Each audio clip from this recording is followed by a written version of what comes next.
Hoje nós vamos falar sobre o infinito, que é uma coisa que me fascina demais. Tanto o infinitamente grande como o infinitamente pequeno. Mas nesse vídeo especificamente, eu vou falar sobre o infinitamente pequeno. Então, observa essa figura que eu desenhei, que são vários triângulos equiláteros inscritos um dentro do outro.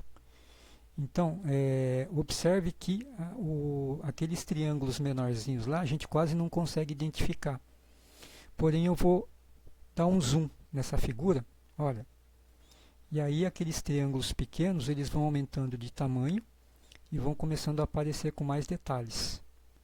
Tá vendo? Olha lá. Tá vendo?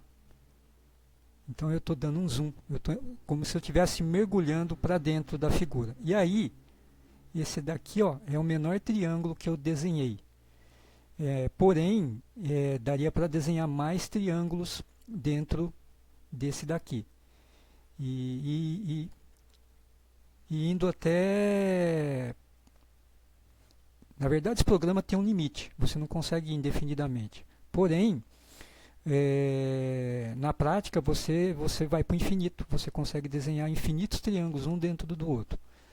Agora eu vou fazer o caminho inverso, eu vou recuar, né? E aí vocês vão observar que aqueles triângulos eles vão ficando cada vez menores e aí a gente vai perdendo o detalhe desses triângulos. Até que a gente chega na figura do começo do vídeo, novamente. Tá vendo? Então, esse tipo de comportamento das figuras, onde a gente obtém o mesmo padrão de geometria, mesmo a gente dando zoom, recebe o nome de fractal. Então, fractal é um conceito geométrico onde você obtém o mesmo padrão geométrico, a mesma curva, conforme você vai se aproximando, você vai dando zoom na figura. Esse aqui é um outro exemplo de fractal, que é uma régua que eu desenhei, onde eu dividi essa régua primeiro em 20 partes iguais, né? E depois eu dividi cada fração, cada 1/20, eu dividi em 10 partes iguais. Então eu vou dar um zoom aqui, ó. Então entre 0 e 1 eu dividi em 10 partes iguais, entre 1 e 2, entre 2 e 3 e assim por diante eu dividi em 10 partes iguais. Então a gente consegue identificar essas divisões aqui. Aí eu vou dar mais um zoom, tá vendo? Então, você está vendo essa parte de baixo, essa faixa branca? A gente está vendo como se fosse um pintado branco. Mas depois eu vou dar um zoom, vocês vão ver que não é. Ó. Então, eu peguei e cada 1/10 dessa subdivisão que eu fiz, eu dividi de novo em 10 partes iguais. Ó. Tá vendo? Aí agora eu consegui identificar, eu consegui diferenciar as subdivisões, subdivisões, né? Digamos assim. E aí eu vou dar mais um zoom aqui embaixo e a gente vai ver que cada subdivisão está dividida também em 10 partes iguais. Então, isso aqui também é chamado de fractal, porque você obtém a mesma geometria, a mesma proporção. Quanto mais você se aproxima da figura, quanto mais você mergulha para dentro da figura, você obtém a mesma geometria. Então, isso daqui... Então, veja que na figura inicial ficou uma manchona branca aqui embaixo, porque você se confunde, elas estão tão pequenas, tão próximas, né? Mas aqui você consegue depois fazer uma nova subdivisão aqui. Vocês entenderam? Aí, em 1906, um alemão chamado Niels van Kock, ele criou um dos primeiros fractais da história, que é o famoso floco de neve de Koch. De que consiste essa figura? Partindo de um triângulo equilátero, você subdivide cada lado em 3 partes iguais e a partir dessa subdivisão você vai criando novos triângulos equiláteros. Tá? Então você vai fazendo isso em iterações. Né? Então o que acontece? Você, nessa segunda aqui, você inicialmente tinha um triângulo equilátero de lado L, aí esse novo subtriângulo que surgiu em cada lado do triângulo original vai ter um lado dividido por 3, e assim por diante. E você vai fazendo isso indefinidamente. E vai para o infinito. Né? Aqui nessa terceira seria L sobre 9, ou seja, com relação ao comprimento do triângulo original, ele vai ser a nona parte, o lado do subtriângulo. Aí, o que é interessante nessa figura? Que o comprimento, o perímetro da figura do floco de neve de Koch, eu vou dar um zoom aqui só para mostrar melhor. Aqui, ó. Tá vendo? Se a gente vai dando um zoom, vai obtendo o mesmo padrão de geometria, tá vendo? Novos triângulos, tal, né? Então, por isso que é chamado de fractal. Aí, o mais interessante é o seguinte, ó, o perímetro dessa figura, ele vai para o infinito. Você vai aumentando, vai aumentando. Então, o comprimento dessa linha que limita o floco de neve de Koch, ele vai para o infinito. Então, o limite é infinito, né? Então, ele não acaba mais. Você vai gerando, vai, novos triângulos aqui e tal, né? E a área, por outro lado, ela não vai para o infinito. Ela é limitada. Ela tem um limite. Então, ela é 8/5 da área inicial. Então, 8/5 da área desse primeiro triângulo aqui. Então, veja, parece um paradoxo, parece contraditório. Embora o limite vá para o infinito, porque aí você vai subdividindo, subdividindo, subdividindo, sem parar. Né? Mas a área não aumenta. A área não vai aumentar. Tá vendo? Ele tem um limite. Ele nunca vai, e é engraçado, ele nunca vai atingir esse limite. Ele vai chegando cada vez mais perto, mas não vai atingir o limite. Isso que é interessante. Como é que a gente pode explicar melhor esse paradoxo? Vamos olhar aqui, eu fiz um... olha aqui, ó, veja. Quando a gente faz a divisão de 1 por 7, olha aqui, ó, eu fiz aqui, ó, 0,14, né? Então, se a gente for aumentando a precisão, ó, a gente acrescenta uma casa decimal a mais, ó, já vai para 0,142. Ó. Se acrescentar mais uma, vai para 0,1428 e assim por diante. Ó, tá vendo? Ó? Então, isso aqui é uma dízima. Ela vai infinitamente. Isso daqui é um... Então, o que acontece? Quanto mais casas decimais você for acrescentando aqui depois da vírgula, mais precisão você vai tendo na fração, né, no valor de um sétimo, e mais você está aumentando o tamanho, tá? Porque você está acrescentando casas decimais. Então, mas só que se eu arredondar, por exemplo, 0,143, tá? Então aqui, depois do 0,14, em vez de eu prosseguir, eu arredondo essa terceira casa para 3. Então fica 0,143. Então, esse valor de um sétimo vai ser menor que 0,143. Não importa quantas casas decimais eu colocar para a direita.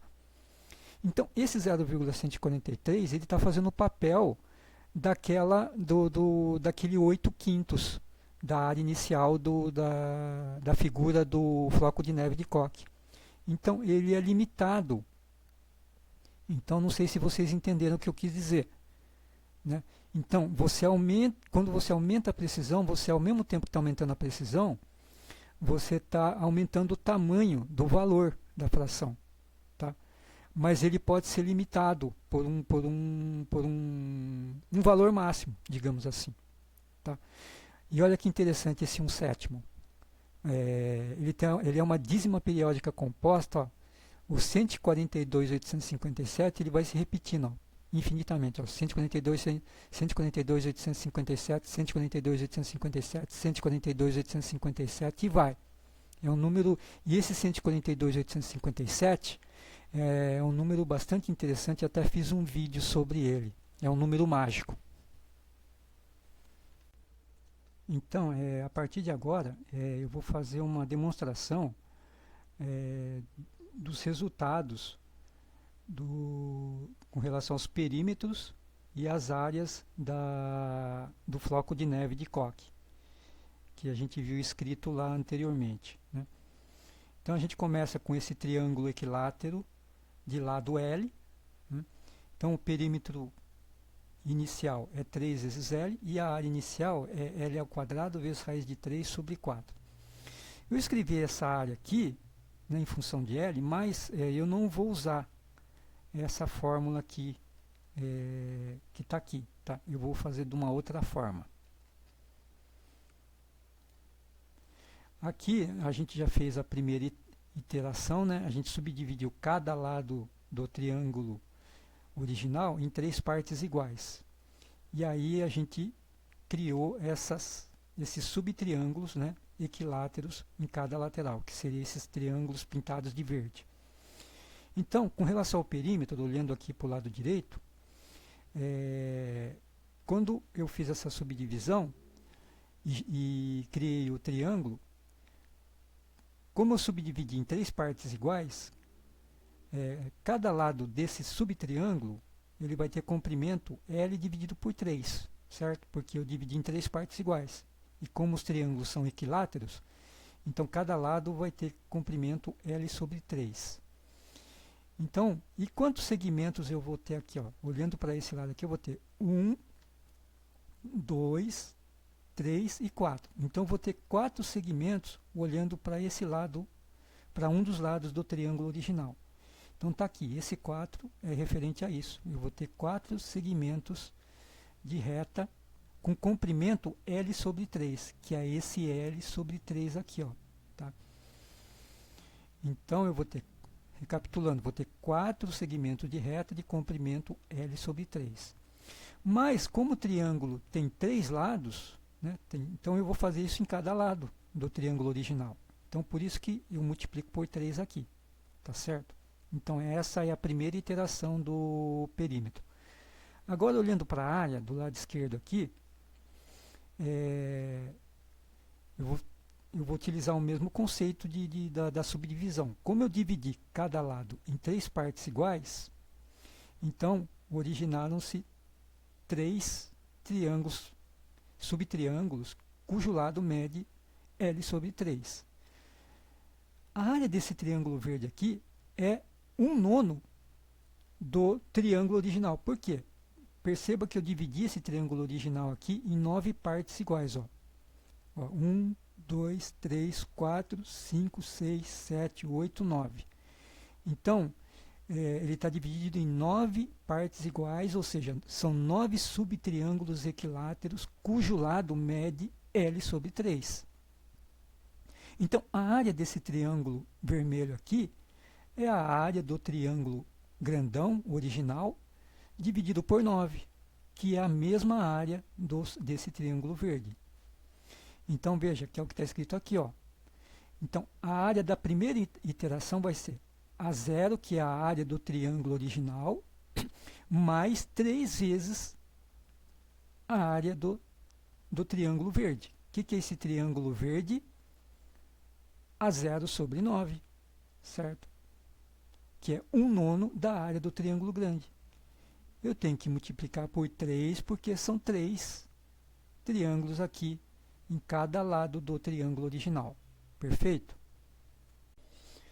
Agora, aqui nessa tela, a gente vai se concentrar especificamente no perímetro, tá? depois a gente vê a área, tá? Então, a gente fez mais uma iteração, tá?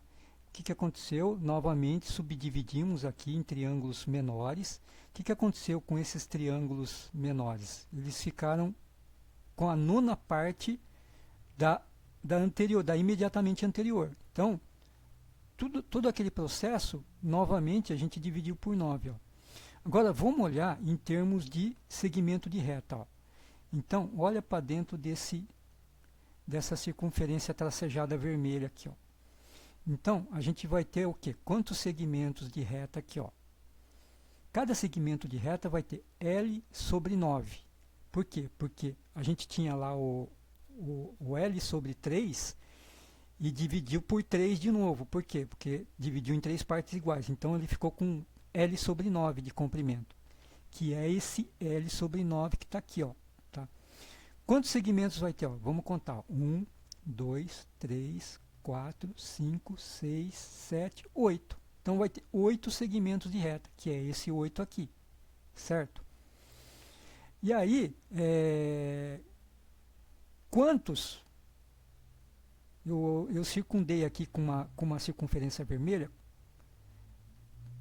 Quantas regiões dessa a gente tem nessa estrela aqui? Ó?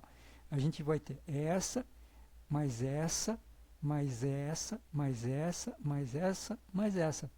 Vai ter 6. 1, 2, 3, 4, 5, 6, que é esse 6 aqui. Então, essa nova iteração, o P2 ficou com, fazendo os cálculos aqui, e fazendo a simplificação, 16L sobre 3. Tá? Então, a lógica é essa. Perfeito? Agora, nós vamos olhar especificamente para a área, para a nova iteração que a gente está fazendo para a área. Então, essa área pintada de rosa é o que a gente obteve até a figura imediatamente anterior. Agora, gerou esses triângulozinhos aqui, ó, que está sem pintar. Tá vendo? Então, esse triângulozinho aqui que está sem pintar, ele tem exatamente, ó, olhando para essa figura aqui da direita, ó, ele tem 1/9, tá? 1/9 desse triângulo aqui, ó, desse triângulo, desse subtriângulo, digamos assim, tá? Então, que é esse triângulo pintado de vermelho. Ele tem 1/9. Porém, esse subtriângulo aqui, ele é 1/9 do triângulo grandão. Tá certo? Então, olhando aqui nessa fórmula, ó, esse 1/9 é isso. Esse 1/9 é porque é 1/9 do triângulo grandão. E esse 1/9 é porque a gente fez mais uma iteração. Então, a gente dividiu a área 2 vezes por 9. Tá? Porque a gente já está fazendo 2 iterações, tá certo? E aí a gente tem essa área aqui, esse A1, que é o que a gente calculou anteriormente, tá? O que é esse 4 aqui? Ó? Porque a gente vai ter de cada lado do triângulo grandão original, a gente vai ter 1, 2, 3, 4 subtriângulozinhos aqui, ó. Tá vendo? É esse 4 aqui. Só que como o triângulo original tem 3 lados, então a gente multiplica por 3. Então, a gente vai ter 12 triângulozinhos aqui, ó. Tá vendo? Ó, 1, 2, 3, 4, 5, 6, 7, 8, 9, 10, 11, 12. Então, esse 3 é referente aos lados do triângulo original e esses 4 é 4 triângulozinhos que ele gerou nessa nova iteração. Correto? E aqui a gente fez, então, mais uma iteração, uma terceira iteração. Então, com relação ao perímetro, novamente, olha, subdividi aqui em áreas, circundei com uma circunferência tracejada, e aí esse novo segmento de reta aqui, ó, a gente está olhando para o perímetro agora. Então, a gente dividiu por 3 novamente. Então, o que antes estava dividido por 9, agora subdividiu novamente por 3. Então, ficou L sobre 27. Aí, ó, quantos segmentos a gente vai ter nessa região aqui, ó? Então, a gente contando, ó, 1, 2, 3, 4, 5, 6. Contando tudo aqui, está dando 32 segmentos. Então, são 32 segmentos de comprimento L sobre 27. Aí, como a gente tem uma estrela de 6 pontas, né? São 6 regiões, então a gente multiplica por 6 aqui. Tá? Então, no perímetro, a gente fez essa iteração, aí fazendo o cálculo, simplificando, está dando 64L sobre 9. Tá? E agora, olhando para a área, a gente calculou essa área, o A2 inicialmente aqui, ó. Então, como a gente fez mais uma iteração, o que aconteceu aqui, ó? Então, a cada iteração vai surgir 4 novos triângulos, né? Então esse 4 aqui,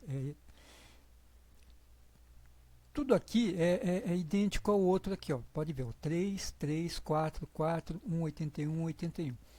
Então, a cada iteração, eu estou adicionando 4 novos triângulos e eu estou subdividindo.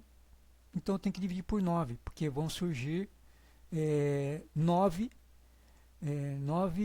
novos...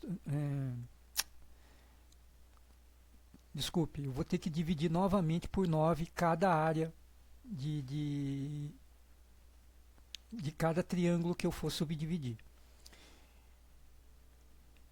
E aí o processo vai indefinidamente para o infinito, seguindo essa lógica aqui. Correto?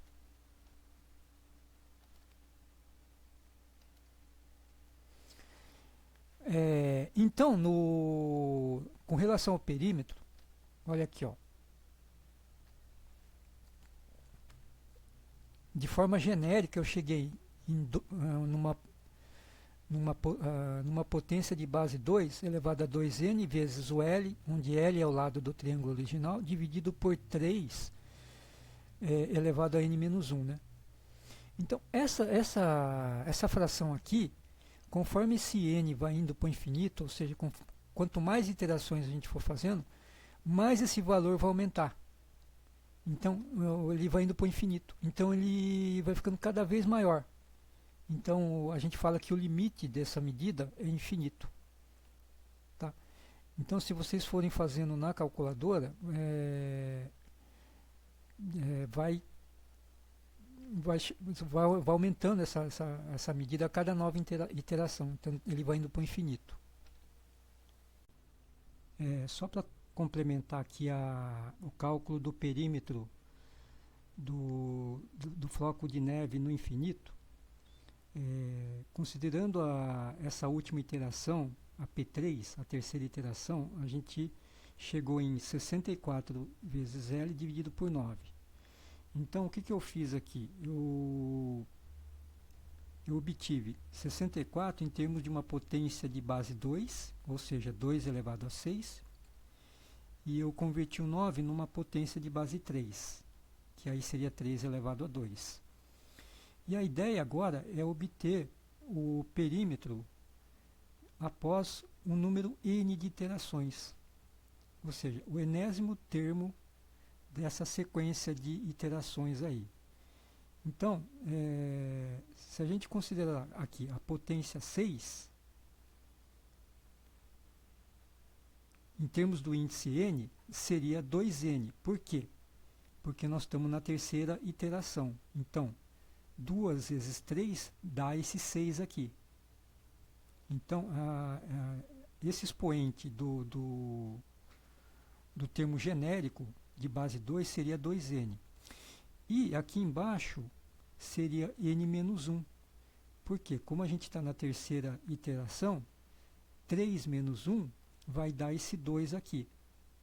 Então, é por isso que o termo genérico desse perímetro deu essa expressão aqui, 2 elevado a 2n vezes L dividido por 3 elevado a n menos 1. Tá? E aí a gente faz, como isso aqui é o termo genérico, quando a gente faz isso daqui indo para o infinito, né? Daí vai dar infinito. Então esse perímetro vai dar infinito, porque esse quociente aqui, ó, ele vai aumentando cada vez mais. Quanto maior, quanto mais para o infinito a gente vai, quanto mais iterações a gente fizer, maior vai ser esse valor aqui. Então, o limite no infinito é infinito. Ok? Bom, e aqui finalmente a gente vai deduzir a fórmula para calcular a área do floco de neve de Koch. Então a gente já vai olhar para essa expressão obtida anteriormente, né? E aí o que eu fiz? Ó, esse 4 vezes 4 aqui eu coloquei na forma de potência, 4 elevado ao quadrado. E esse 81 vezes 9 eu coloquei na forma de 9 elevado a 3, tá? É a mesma coisa. E aí, para deduzir o enésimo termo, porque isso aqui é uma iteração que segue uma lógica. Então, como ele segue uma lógica na geometria, né, você vai obter sempre os mesmos triângulos e as mesmas quantidades, tanto de área como de segmentos. Então, eu tenho que encontrar um padrão aqui também na fórmula. Então, veja que essa potência aqui, 2, ela é uma unidade menor do que essa potência 3 aqui no denominador. Então, o que eu fiz? Eu coloquei aqui, na potência de base 4, eu coloquei n menos 2. E aqui na potência de base 9, eu coloquei n menos 1. Então, essa potência da base 9 é uma unidade maior do que da potência de base 4. Tá? Poderia colocar n mais 1, tanto faz. Tá? Eu coloquei aqui, nem sei por que eu coloquei isso, tá? Mas se você colocar n e n mais 1 aqui, também dá certo, não tem problema nenhum. Bom, e aí, veja, fazendo os cálculos aqui, ó, 4 terços mais 3 vezes 4 vezes 1 sobre 81. Então, aqui eu já coloquei esse 81 na forma de potência, 9 elevado ao quadrado, tá certo? Esse 3 aqui aparece em todos os termos aqui subsequentes. Então, eu coloquei ele aqui fora do parênteses em evidência. Tá? Aí ficou aqui 4, esse 81 virou 9 elevado ao quadrado, né? Aqui permaneceu 9 elevado a 3. Tá? Essa expressão entre parênteses, perceba o seguinte, ó, a potência do numerador, aliás, o expoente a potência, né, mesmo, ele continua uma unidade menor que o expoente do denominador. O interessante seria o quê? Que esses expoentes fossem iguais, tá certo? Como é que faz para ficar igual? Eu pego esse 9 aqui e puxo um 9 para o lado de fora do parênteses, tá? Colocando em evidência, que é o que eu fiz aqui, ó, tá vendo? Então, coloquei um 9. Então, quando a gente puxa um 9 para o lado de fora do parênteses, ó, então, aí eu faço com que todos os termos com 9 aqui tenham um 9 a menos na potência. Então, aí, o que teve de vantagem aí? Todos os termos têm a mesma potência, têm o mesmo expoente, tá? Que é isso que eu queria fazer. E aí, então, a gente está vendo que essa expressão entre parênteses, ele é uma PG, uma progressão geométrica, né? Uma sequência de termos que é onde um termo dividido pelo seu imediatamente anterior, ele tem o mesmo valor, que no caso é a razão, que é 4 nonos. Tá?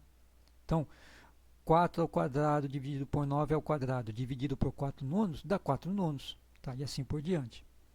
Então, isso daqui é uma PG infinita e decrescente, porque conforme eu vou indo para aqui para a direita, os valores vão ficando cada vez menores. Tá certo? PG infinita decrescente. E aí, para eu calcular essa soma, porque isso aqui é uma soma, eu uso a fórmula da soma da PG infinita, que é A1 sobre 1 menos Q. A1 é o primeiro termo, Q é a razão. O A1 é 4 nonos, né? O A1 é 4 nonos e a razão Q é 4 nonos também. E aí, aplicando na fórmula, A1 4 nonos, 1 menos 4 nonos, fazendo a conta dá 4 quintos. Então a soma de todos os termos dessa PG infinita aqui é 4/5. Tá? Esse 4/5 é exatamente o limite. Ele nunca vai ser maior que 4/5, porém nunca vai atingir esse valor aqui, ó. Por quê? Porque ele está indo para o infinito, vai, ele chega bem próximo, vai chegando cada vez mais próximo, mas nunca atinge os 4/5. Esse que é interessante com relação ao infinito que eu estava comentando, né? Bom, e aí substituindo aí no lugar do termo entre parênteses, colocando 4/5, né? Então ficou aqui, ó, 4/3 mais 3/9, que é 1/3, simplificando, né? Vezes tudo isso aqui é 4/5. Então, fazendo a soma, tudo dá 8/5 de A0. Então, está aí demonstrado, né, a fórmula da soma da área do floco de neve de Koch, 8/5 da área do triângulo inicial. Tá? Então, reforçando, ele nunca vai atingir esse valor. Isso que é o mais legal. Tá? Mas ele está limitado por esse valor aqui, ó, 8/5 de A0. Ele vai chegar cada vez mais, quanto mais vai para o infinito, mais vai chegar perto desse valor, mas nunca vai atingir. Por quê? Porque é infinito. Olha que negócio legal. Então, pessoal, é isso aí que eu tinha que falar sobre o floco de neve de Koch. Abraço.